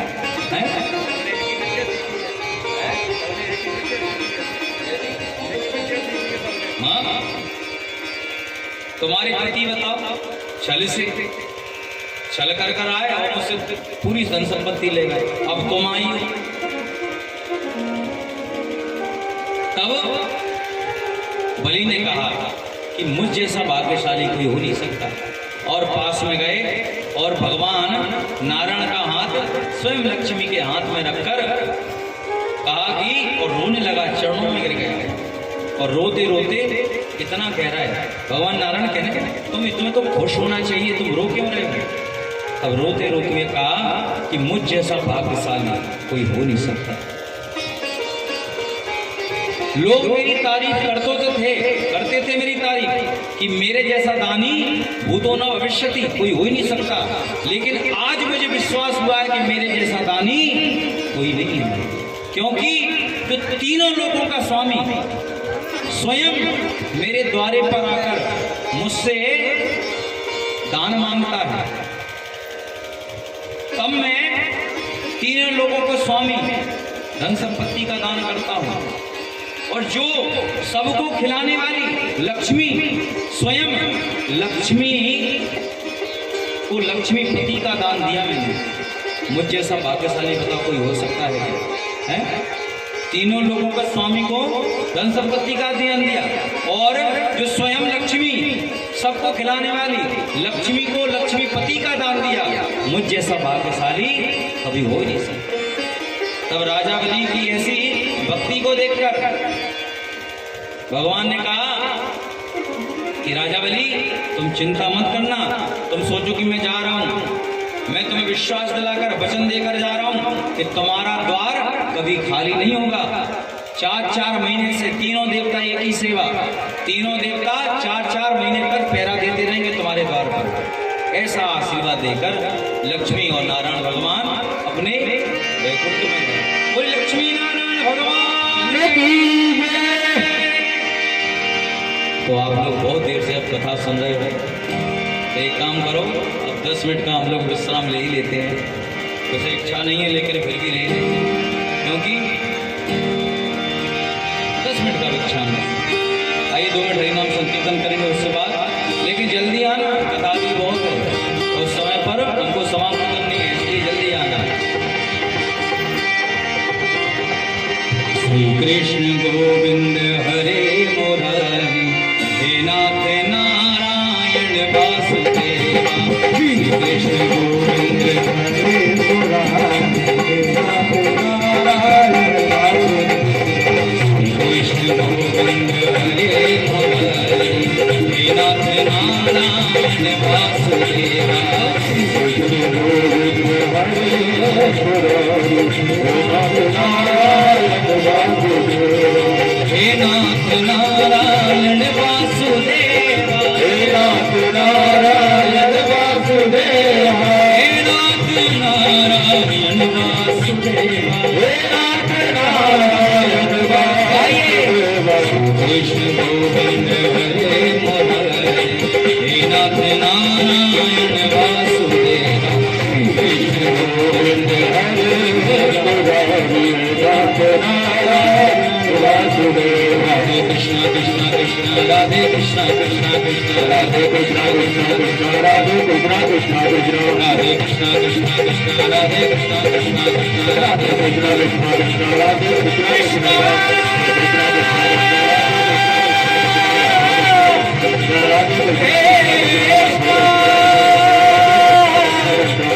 कृष्ण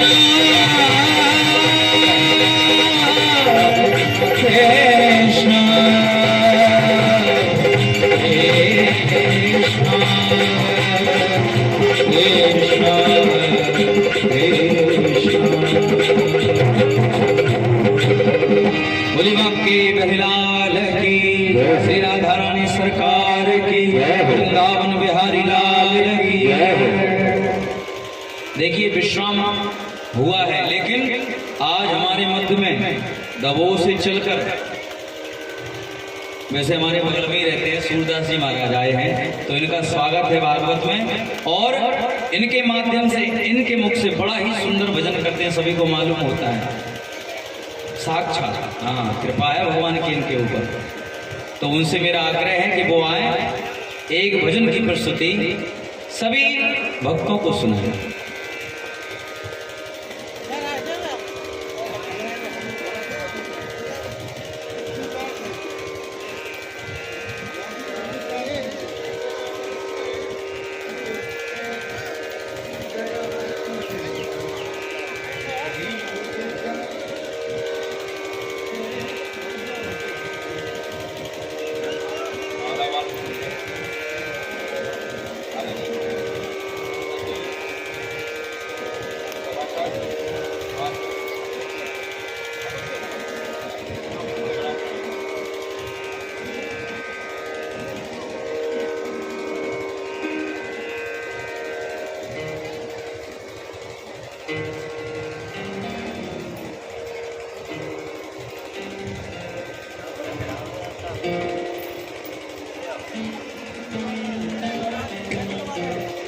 हाँ महाराज स्वागत है आपका।